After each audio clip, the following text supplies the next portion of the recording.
Hi there, Glocal citizens. Welcome back to the podcast that inspires a borderless mindset around manifesting a new world.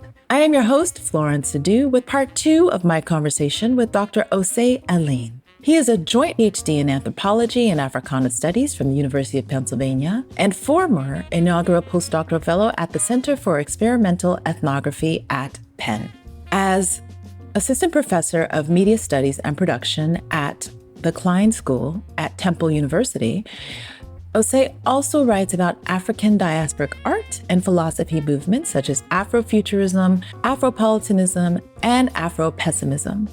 And he has published critical commentaries on notable pop culture tomes in the Black Mirror and Black Panther series. His classroom practice is inspired by Freirean and abolitionist pedagogies. And so we're picking up the conversation where Dr. Osei is telling us more about his current work, which explores the ethnography of reggae, Rastafari, Afrobeat, and hip-hop performance communities and related social movements across the African diaspora, with an emphasis on the Black Atlantic nexus between Jamaica and Ghana. So let's jump right back into the conversation with Osei Alleyne. One of the main movements, sort of theoretical movements in my book is to think about future Africa. The question is, how does Root Yellow Root Boy behavior and or Rastafari orientation impact how we think about where Africa is going? If and this is just me from a musician's perspective, if one is to argue that Rastafari offers something productive, even if it's only in its critique of the state, how might it impact an Africa that is said to be on the up? An Africa that is said to be the next economic space of boom.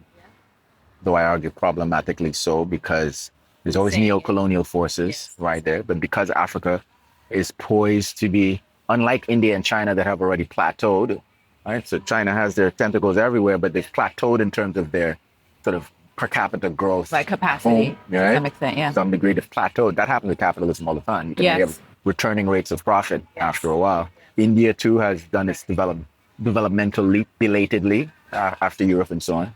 Africa broadly, now we're talking about 54 countries, is now imagined because of its youth bulge to be the next space and resources, and also the fact that people here are not yet fully integrated into global financial systems, which is what I also am. I take pause at that, of course, that Africa is especially since post-2008 financial crisis, right? The 2008, which produced ripple effects from Wall Street through the mortgage crisis in the US and produced ripple effects all over the world because of the bursting of the bubble of subprime loans and all of that in the US, right? And mismanagement and all of that at the corporate level.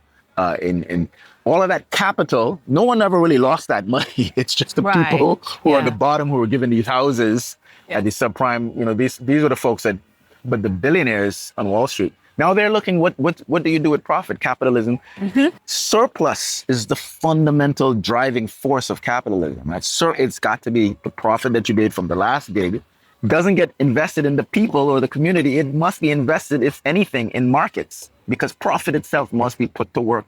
Profit must produce profit. That's capitalism. That's a framework for capitalism. Yeah. And so my big point there is, in thinking through Afrofuturism, I am thinking through I'm not just thinking through the sort of esoteric and sort of mystical versions of Afrofuturism, with superheroes and Black Panthers and all of that, which is interesting, and I write about that too. In the creative space, But I think about the question of a leapfrogging Africa, leapfrogging meaning an Africa that is supposed to be able to, argued by Western economic hawks, but also locals as well, to leapfrog the developmental stages that Europe and the US went through. Skip over industrialization, in other words, to the information age, which is also problematic, right? Because at least Europe and America went through a period where they could, by and large, employ most of the nation. Exactly. Whether private or governmentally or through unions, they went through industry where, the new Green Deal and all of these things that happened in the US, where they shored up what it meant to be Social Security, middle class, paying taxes.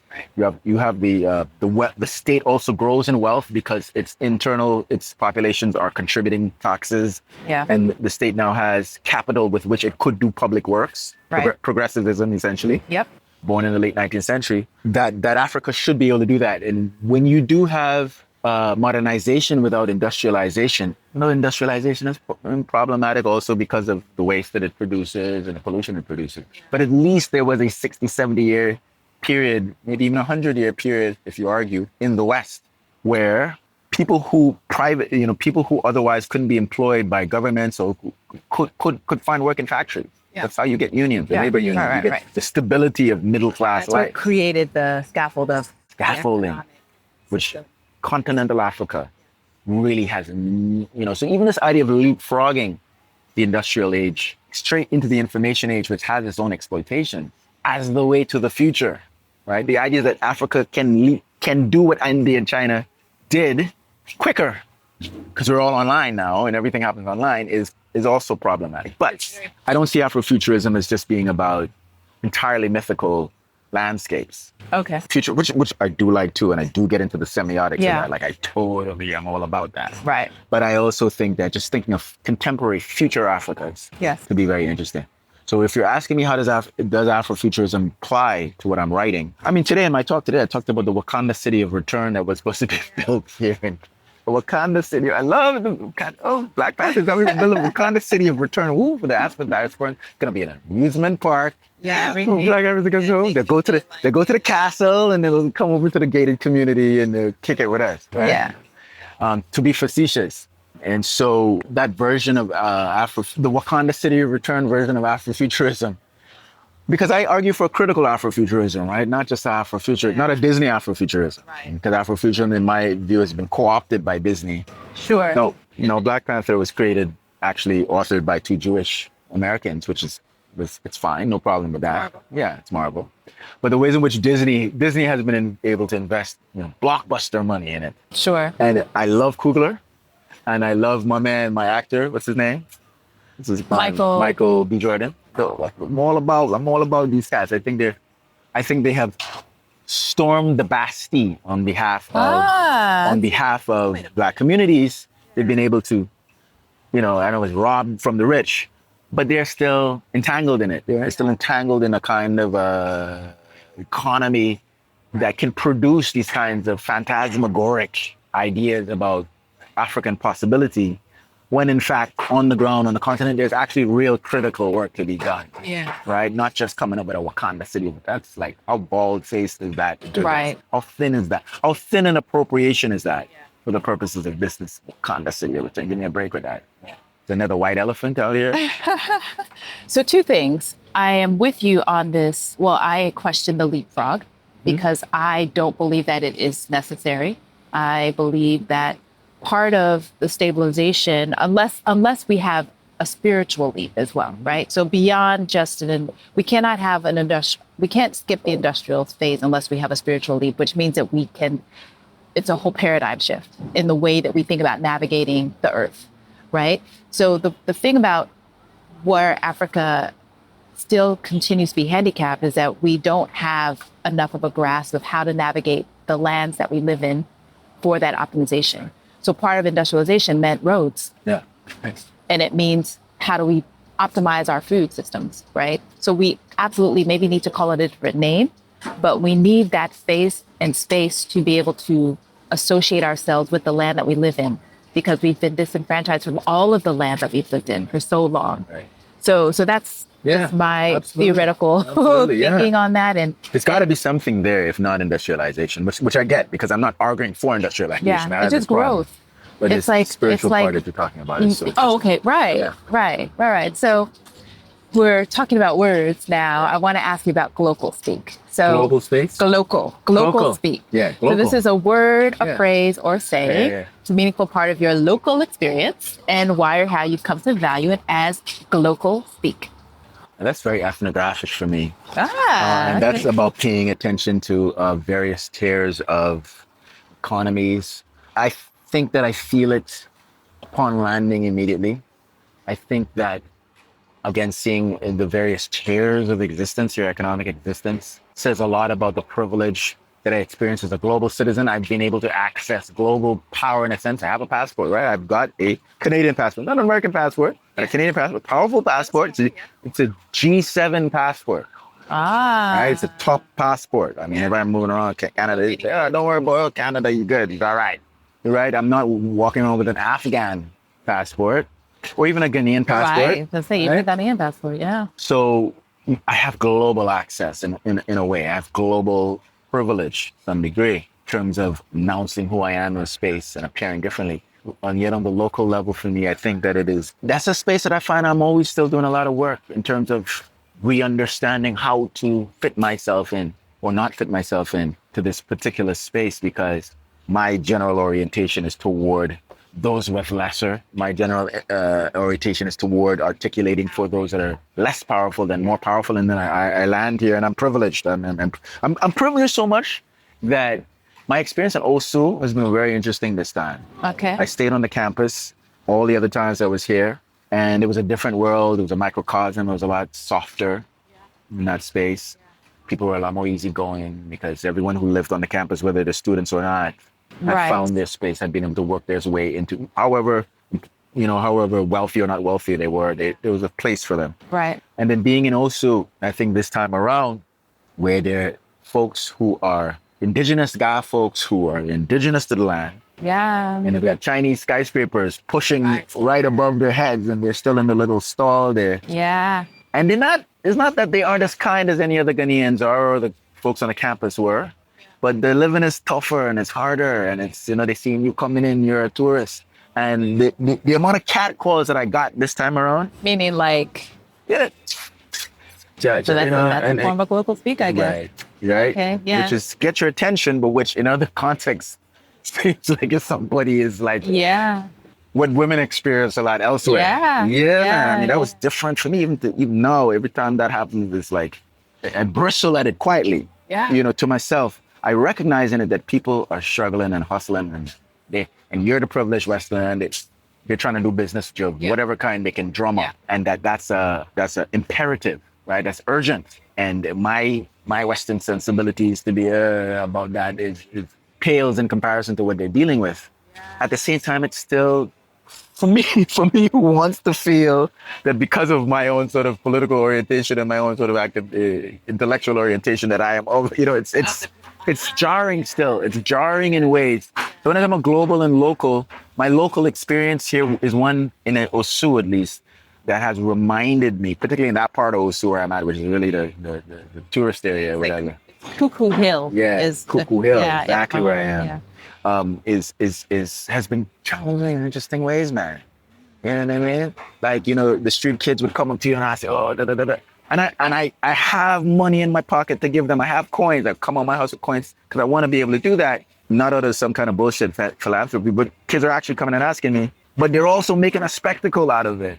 Like 7, 8 kids. It's just I can't operate with 7, 8 kids following me on the street. Right. It don't look good. It don't feel good. It's jarring to me. And so I've had to really work on myself since I'm here. It's not a small thing, man. I get angry a lot and think, why are you getting angry? You got money. You're a big man compared to them. But at the same time, I don't want somebody to run upon me and I have to go. I would love to give you money, but I'm not going down in my pocket in the middle of the whole OSU space, Oxford Street. I'm not going down in my bag in my pocket to show people I'm giving you money because you become a target. You become a target. I basically became a John. Yeah. I'm a John. I'm a trick, essentially. And so that one is real. Deciding to stay in OSU this time. So this makes me think about mindset. And how do you hack your mindset? And not necessarily in that context, but definitely in that context. But what is your mindset hack? How do you hack your mindset?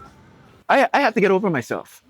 I got to get over myself. That's what I told myself. Say, look, if you don't want to go down in your pocket, look, I'm not about the spectacle of coming out my pocket to that also really, I'm repulsed. I'm not into that. But at the same time, look, youth man is coming and he's hungry and he's asking you for something. Go and get the little coins off your desk because you got tons of these $1 bills. Now that the exchange rate went up and down and in and out. Tons of these one coins, right? Yeah. And make sure you have some right there. Yeah. So that you can just draw it and quietly and just give the youth man thing like that. You know what I mean? Yeah. In other words, get over what I think are my hang-ups. Okay. Yeah. Because my hang-ups come from my privilege. And the irony here I am, after all of these years, after the Atlantic slave trade and after colonialism, that I happen to be, even though I am the diasporan that was the alien that was shipped off or whatever, living in the US, I am now the one in the irony of world of worlds who are now has relative wealth to the average Ghanaian. This is not to say they don't have billionaire Ghanaians and millionaire farmers and all kinds of stuff, higher classes of that. By and large, compared to the masses. So it's about getting over myself. And that hasn't been an actual struggle. And I've been thinking about how to write about that myself because I've literally been struggling. Every time I go on the street, it's somebody calling on my name. And in the West, you can't do that. Like in Jamaican thing, that's tense stuff to be dealing with, you know. And here they don't mean it that way, in my impression, because of the scales, the economy. But they still deliver it that way. And you still receive it like... It goes back to your book, The Rude Boy, right? So the music has influenced them in a way to behave in a certain way that then brings on what might not be part of our culture, so to speak, as much, right? So... Also, because of Rastafari and dancehall and reggae, they see another black guy who doesn't seem to be American, right? Like they can tell, I guess they can tell. And it's all... Bro, Rasta, it's coming at you with all the things that you love and you know you want to share, but at the same time, it's in this precious space where it's like it's a lot, and it's like, and it makes me think, are you really as committed as you think you are, or are you just like a little walking world of your own privilege? That's the question, You know what I mean? Yeah. So I had to work on that, man. I said that's challenging, and I said to myself, say that's challenging to you in a productive way, man, because you need that challenge. Because the thing is real. It isn't just about going up in a university and giving all the talk and thing. It's about what's happening. And that's locally local. That's immediate. That's urgent. That's happening here and now in the interactive moment on the street. Vernacularly, more often than any of the other interactions are having. So for every time I get to sit in a nice bar like this, hang out with folks who have all the same access I do, you know, the Nana Kofis and yourself and all the folks who were all similar. We all lived in both, back and forth between both places. Right. Most part, if I come out my house to just get a little food in the morning, I'm dealing with the real. And how do I... Now the campus was different because the campus is folks would adopt you. When I say adopt you, they give you their own family. I got this for you. And the trade could be interesting, and it's softer, and it makes you... You know, the taxi driver wants to be your driver for the whole time you're here, and the woman next door wants to get auntie to do the washing for you. And it's different, but it also does reinforce your privilege significantly. Come out here, live like a king. I mean, all different parts of the states and stuff I live. I'm not, you know, I have lived in rough places. I live in North Philadelphia. I live in parts of Toronto that were real. It's a lot. It's a lot. I'm not, I'm not from wealth, but I'm middle class. I'm gonna lie, I'm middle class background. My parents went to school. They're educated, did everything they could to provide for the kids. I'm not wealthy. I had enough to work with to be able to get where I am. I'm trying to do the same for my kids. We are privileged to be able to enjoy a generational cycle of that, but so many people are. Yeah, that was real talk on the Glocal thing. That was real talk. On the Glocal and the Mindset Hack. Yeah. Okay, so as we start to wind down our conversation, I want to get a little bit more into the business of being a professor in life, right? And how that all works. Okay. So when you finished your studies, did you know that academia was where you wanted to be? And then beyond that, now being in that system, tell us what the path is like. So when you're doing a PhD, so for I'll tell you something. When you're doing a PhD, especially at an Ivy League, you're not getting in there unless you're on a scholarship. Yes. There are rare cases in which people who can pay for it go or they're accepted. But even at Temple, which is not Ivy League, but which is R1, they strongly discourage it. Yes. Right? You're not doing a PhD unless you're funded. You're funded. Now, what that means is that once you get into a PhD program, you're literally being trained to be staff, to be an academic, to be in the industry. So many of the projects that you're doing, so many of the conferences that you go to, so much of what you're doing is about grooming you toward when you're getting down to you don't even have to defend your dissertation to get a job. You can get a job before. I know people who get a job ABD. I haven't even defended the dissertation yet. One of my best friends, she was in the program with me. She got a job at NYU. She ain't even defended it. Okay. She's NYU Cinema. She's there right now. NYU Cinema. Yeah. She has me. Another one of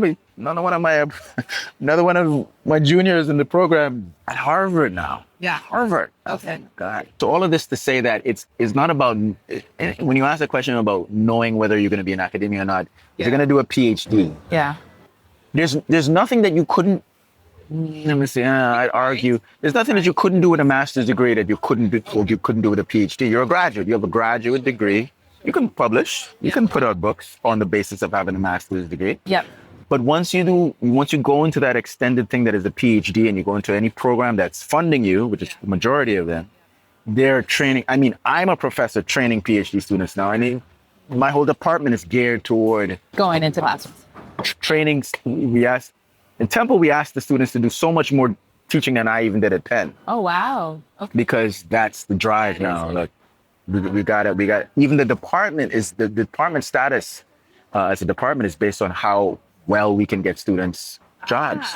Okay. Do your students get jobs, right? And that's why Penn was so good, because I gotta admit, I really see it now. Everybody who went through there and finished ended up, wow, you hear what they're doing, like, oh, wow, they're out there getting it. You know, they get jobs. Yeah.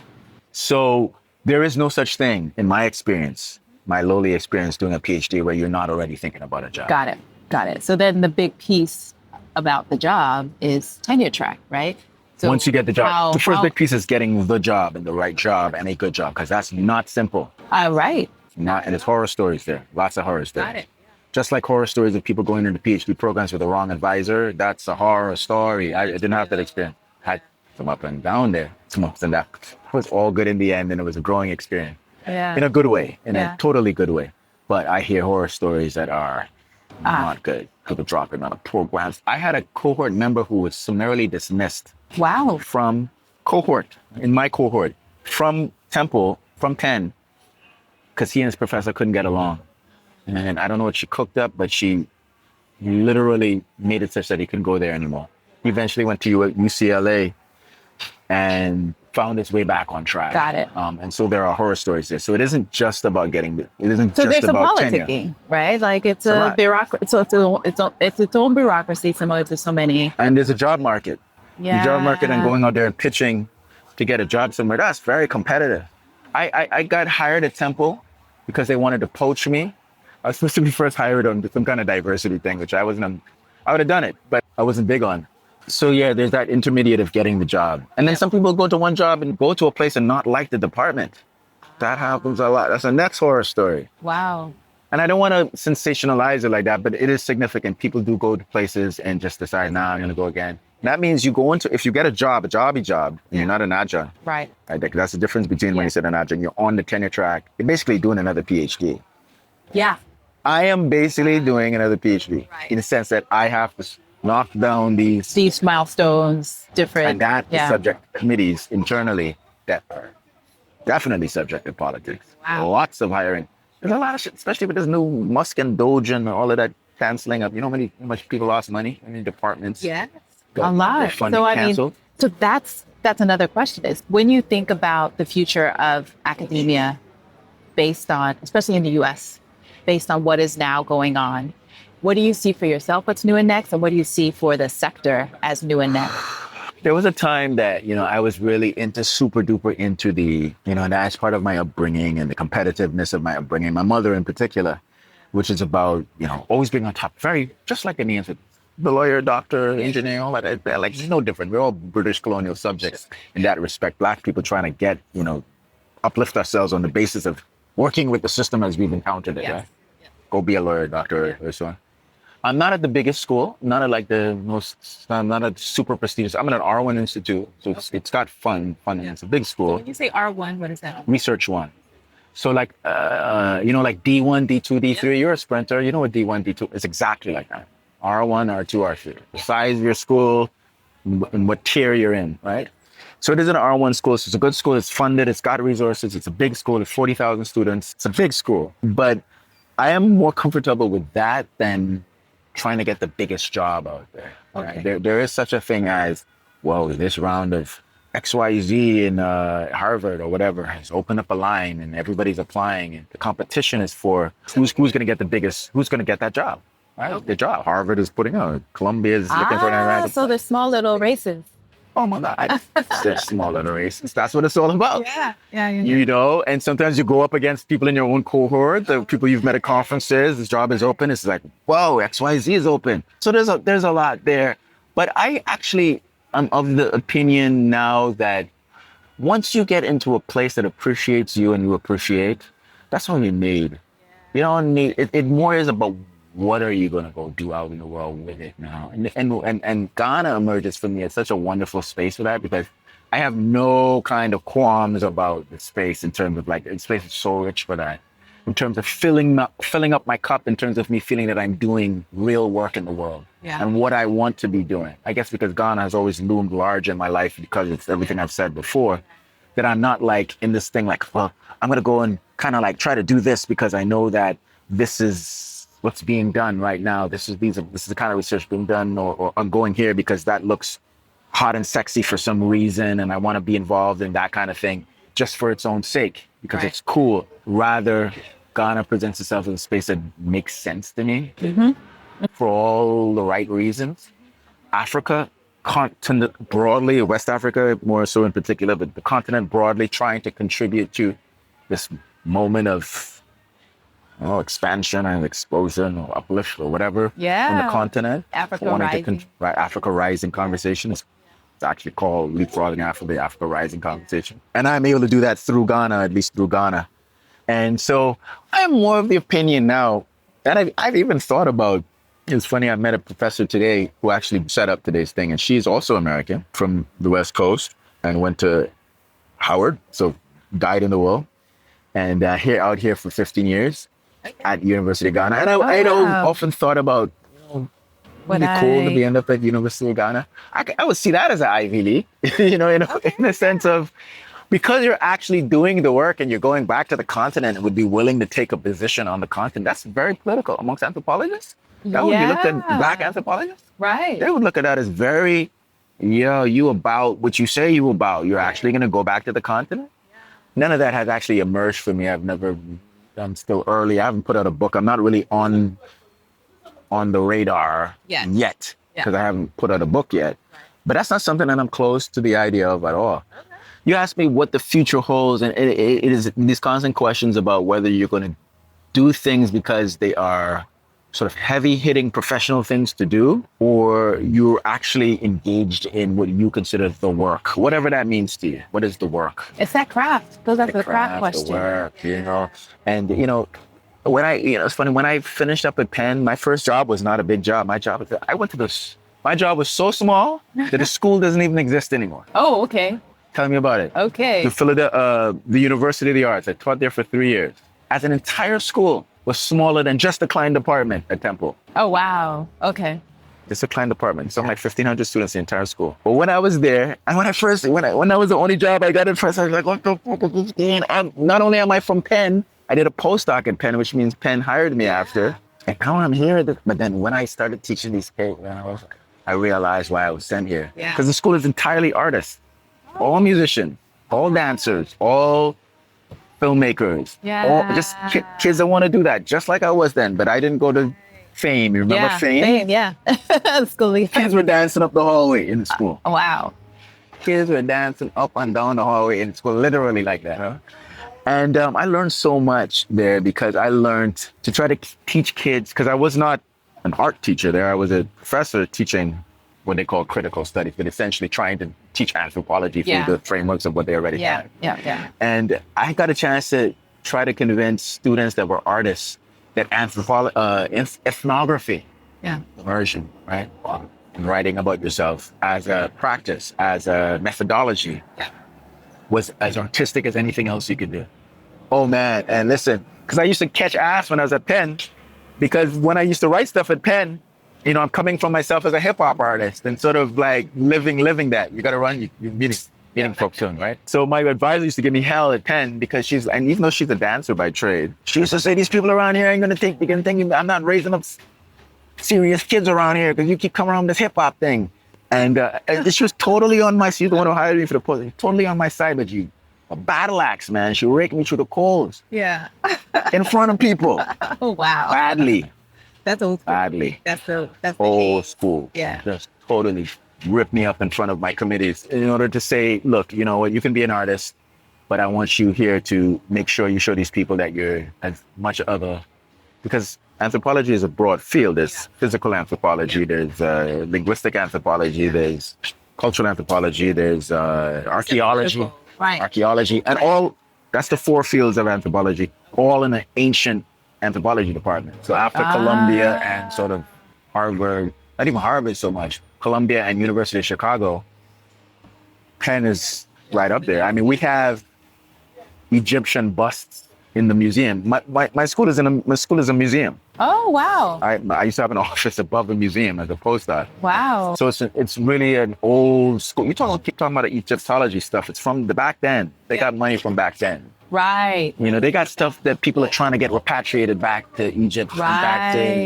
to we had a Nigeria, whole thing there where so many indigenous cultures in the U.S., native cultures, we have stuff from them that they've been trying to get back from us. Yeah. So it's rampant. Right. It's whatever, but right? Yeah, the institution. That's how elite a school Penn is. Right. In this space. In that space. You went on teach people things essentially and put it in your museum. You have Egyptian stuff from the continent. So all of this to say what, if I didn't go through that school and I didn't go through that experience with those artists, those kids that are artists, it helped me to better suss out my own artistic background. Because it really informed me going into anthropology as late as it did. I'm an old man, right? I was at school the other day. Sure. Right? My whole cohort is 10 years, some 1 or 2 people, but most were like 10 years young, 15 years younger. Right? 15 years old, right? So it taught me a lot, man. And now I'm at Temple. It's a bigger school, but it's also not super prestigious anyway. It's an R1 school, but it's not Penn, right? It's not Princeton. It's not all of my other cohort are pretty much in all those spaces. Yeah. So you're basically about making the impact where you are, and as you grow.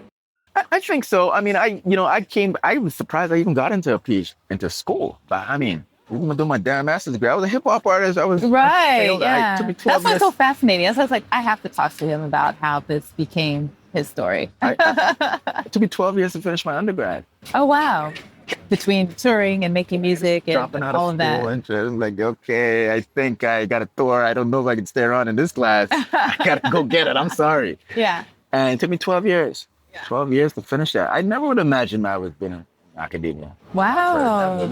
I was trying to be a hip hop artist and having success at it, but unless you blow wide open, Yeah. you're not really making enough money to be able to plan a year ahead of you or plan 3 months ahead of you. Like get a contract in. I've had a couple of moments where I've got some decent life. Even now, I still have some decent old things that ended up on commercials or in films or movies or documentaries that would pay me. So every now and then I'll get a check out of the blue. Somebody will call me up and say, we want to use a song for your la la la la la. And all of a sudden there's a little bit of money coming around. I'm feeling a little bit like a star again. Yeah. But nothing that was, you could plan. Raise a family I've lost on you. relationships over that. Yeah. A girlfriend, I don't want to be with someone who wants to be a star. Yeah. So, academia has brought a stability in that respect, but the intellectual journey, adventure that I'm able to do within it. Yeah. Because when I finally went back to school, it was years that I lived all of it. I was a grown man in the world, right? In the sense that I lived enough that by the time I went back to school, I knew what I wanted to do or how to get close to what I needed to do right away. No qualms. If I needed to sacrifice something or when I say compromise, with limits. Yeah. Make a few concessions or know where to push or know how to align. Do I mean kiss ass? No. Align. Yeah. No, I don't, Yeah. But learning how Good to word. just use your worldliness Yes. to engage people in such a way to make them say, no, this is the guy we need to be working with. Because I came to the game so late, I was able to do that quickly. So I was the first to graduate by a year. I did a joint PhD in 2 areas. First person to ever do it at Penn, anthropology and Africana studies together. First time they ever allowed it, and I was the first person they ever approached with it. First person who ever completed it, and I completed it faster than the people who only did anthropology. Wow. Well, let's hear it for the late bloomer. Listen, man, I'm telling you, man. Okay, Osei. So we have been talking about all of your academia and some of your travels and things like that. But we like to know who you are when you're not being a worker or a writer or the musician. Are you a reader, a watcher, or a listener? And what are some of your favorite reads, watches, or listens? I'd have to say probably mostly a watcher. I'm a documentary fanatic. Oh, okay. I can't fall asleep without headphones on watching a documentary. I watch two classes of documentaries. I watch documentaries on human evolution. I'm sure I could probably hang with some paleoarchaeologists. Oh, For real, for real. wow. I mean, I don't know, Wow. hang with them. I could hang in an audience listening to them. But you know, I don't know. That's just an area for me. I am fascinated by pre-linguistic, man.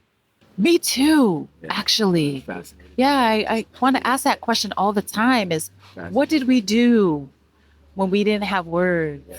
I think we always had words in some kind of a way, and I'm being a bit more sort of symbolic here. Yes, Symbolic is a yes, good yes, word yes, because yes, yes, yes. you know, Right, symbolic behavior right. is all language Sure, in a sure, way. sure, sure. May not have the same kind of grammatical structure as a spoken Yeah, language does, but yeah. gesture Yeah, and you know, artwork and Yeah. painting and some of that stuff is all it's all part of it. But what do you think about the telepathy of it all? Do you think that's part of the story? Telepathy? Yeah, but pre-lingual. Well, it's I telepathic. wonder. I would say Yeah. that before we developed sort of actual sort of a verbally enunciated sort of linguistics, that what you're talking about a theory of mind. That's how we would think about it. Not Yes. not telepathy. Yeah. That we could read Right. exactly each other's minds. Right. But part of evolutionary development from ostensible, call them lower forms or earlier archaic human forms and ancient human forms, and we seem to have developed this very early on, is the ability for a child to look into the mother's eyes and imagine what the mother is thinking on the basis of first shared embodiment, because the child feels that they're part of the body of the parent before they are able to discern anything else. Right. But theory of mind speaks to the ways in which organisms of one kind or another, animals, mammals, we tend to think, but not limited to mammals. Birds, crows, for example, are extremely intelligent and are argued to potentially have some element of a theory of mind that they could infer, that they would spend time and invest and have the capacity and would invest significant amounts of energy in trying to take on the subject position of the other being. And to me, the roots of language are in that. So that whether in order to get there, you're actually using sort of didactic language or gesture of one kind or another, utterance, if not full language, that all of that is language of a kind. And rather than telepathy, and I know where you're going with telepathy, I know what you're thinking about, a sense of sort of pre-modern faculties. That's what I get from what you're saying about telepathy, or maybe you're thinking differently Well, about it. what I'm thinking is that we move in accord. And so I don't have to say the words because I can project the activity. So I guess maybe that is, Sure. But that is fundamental to us as a species. To say the reason why human beings develop the ability to, that language and community development are co-constitutive. It is because we started living in groups that are broader and bigger and larger, that enough information passed between different groups of people, different groups, for us to create the kind of innovation that would produce the intelligences that appear to us, at least, to be above animals or to be. Got it. God, I love this. This is okay. So any suggestions on documentaries that you would recommend? There's a documentary series called First Peoples. First Peoples, okay. I don't know if you've I've ever seen heard that of one. that. You've seen it? No, I haven't watched it, but I've seen it. Oh, well, I've then seen it, so I have to would watch just say it. start there. Yeah. It's for me, and what I am into, and when I get into that stuff puts me to sleep in a good way. Yeah. Like I fall asleep, I Yeah. wake And up, you if go I can't back fall to it. asleep, Yeah. I wake Yeah, up, watch a little bit more, fall asleep, watch it again, watch it 300 times, no matter what it is. Or I watch stuff on macro level macro level cosmos, black holes, essentially. Oh, yes, trying yes, to the quantum, yeah. Quantum, I do quantum too, but I also do macro. Quantum Macro. macro yeah. is black holes. It's different. Yeah. Quantum is atomic, subatomic, yes, tiny yes, stuff. Yes. Macro is the bigger picture. Celestial, the cosmic, black hole, stars, space. What is the edge of the visible universe? Yeah. Because we've been able to map the visible universe, right, with the telescopes that are out there. So what is beyond that? And questions like that, time travel, theories of relativity, gravity, special theory of gravity. I'm into all of that. So that's what I watch in terms of documentary. In terms of reading, I read almost only academic stuff. I'm always working when it comes to that. But I love what I read because I love what I do.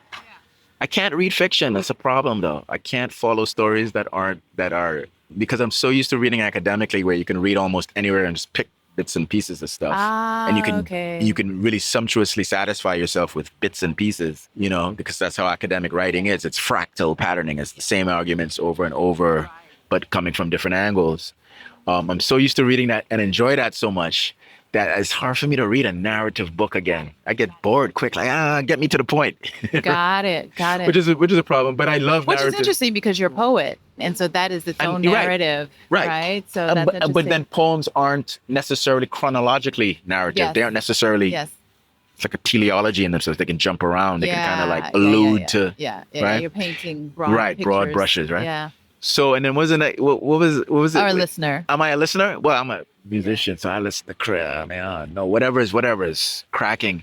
I'm just so intrigued by new sonic genres and the way they may or may not be connected to social movements of various kinds. You know, I'm always, when Afrobeat blow up and why? What's going on out there? What's going on with that mix of things that's producing these sounds, or reggae dancehall in Ghana, or hip life in Ghana, or grime in the UK. I mean, I teach so many courses that literally are about these formative moments, these sort of classic moments in the development of some new scene, and trying to look for the social origins of them. So I listen, I'm especially entertained or especially informed when I'm listening to something that has that. But then again, I also listen because I'm just a musician. I love chords, structure, melody, rhythm.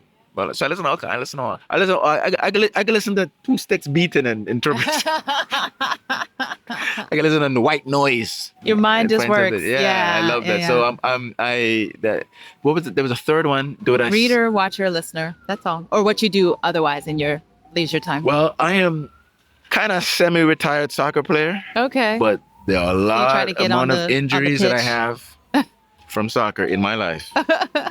I got a hip thing, I got a shoulder thing. I used to box a little bit too. Okay. And when I was way younger, I did some track. But I'm avid soccer player like nuts. I have a story real quick. Yes, let's Ghana hear it. story. Ghana story. Okay, let's hear it. So all my life I've played soccer sort of informally. I've played, I've played some competitive soccer in Canada, and I played some competitive soccer in different places, but not a big thing. Yeah. But I can play. So when I came to Ghana, so I'm walking on the campus, I'm walking on the campus and with my ball in my hand, going to look for a game. I'm just arrived. The musky ball, this is Ghana or whatever. Yeah. So the taxi driver picks me up. He said, "Oh, you can play soccer? Oh, you're American, man. Oh, let me take you." I said, "No, I just want to go here on the campus." He said, "No, I'm taking you someplace." So he drives me down to Ponglo Junction. And I never knew that there was a game every Monday night. I think it's during the summer only, when foreign professionals come back. So I'm talking about, and so I ended up in a game. So here's a game. I didn't know this was going to happen. So I go to this game, ball in my hand, say, "Okay, you can sit down there. You wait." Next thing I know, a truck pulls up. There's speakers on top of the truck. There's a commentator on top of the truck. Oh, what? 2,000 people are there. A bus pulls up, whole truck full of white European tourists sitting on top of the bus. The place is packed. I'm like, what is this? It's a game that happens in Oponglo, Ghanaian All-Stars. Professional, current and former Ghanaians, national players. Talking about DDIU, Jordan Ayew, Emmanuel Adebayor was from Togo. Wow, I had no idea. I ended up in a game twice with those people. Wow, fun. In a dirt soccer field behind the school. Yeah. That would have never happened anywhere else on this God's green planet. That's a great story. Talk to me about that. Jordan Ayew, DDIU. Yeah. Adebayor, other guys, all of these. In a dirt soccer field. Yeah. With all of their buggies pulled up outside, all their motor buggies and stuff. And then Essien arrives. Michael Essien arrives. And the whole place is cheered on. Kids coming on. Wow. And I played that game. So, there you go. I love it. Okay. All right. We did it. That's why I tell you Ghana is. Yes. Magic for you. Magic. Oh, I love it. Yeah. So as we close up for today and you're heading back to the other home, do you have any last thoughts that you'd like to share with our listeners? Ghana is an amazing space. Ghana is a beautiful space. Ghana is a welcoming space. Ghana is the universe in many ways. Ghana is more than it's cracked up to be. Ghana is amazing. Ghana is more than it's cracked up to be. It's more. more. It has been a space that has allowed me a lot of agency, a lot of, and it's tested me in all the right ways. It's challenged me in productive ways, but it's also been a space that has been very, there's a lot of affordances as well. And it may not come on the sort of the material level all the time, even though it has that too. Find that here. But you can come on here and really live fully. And my research work has allowed me to live fully, both back at home and here. Ghana looms large in the global space as well, I think. Certainly the Black diaspora. Well, absolutely, yeah. Ghana is the gateway to Africa. Yeah, I hear you. Thank you for that. All right, Glocal citizens. Let's do this. This has been another episode of the podcast. You can catch us Tuesdays with new episodes at glocalcitizenspod.com or wherever you get your podcasts. Please be sure to like, share, subscribe, leave us a review. Check out the show notes. We got so many gems today, folks. So look those up. Look those up. Let's be our own anthropologists and look into things. And again, did I say leave us a review? Leave us a review. We'd like to hear from you. So until next time, bye for now.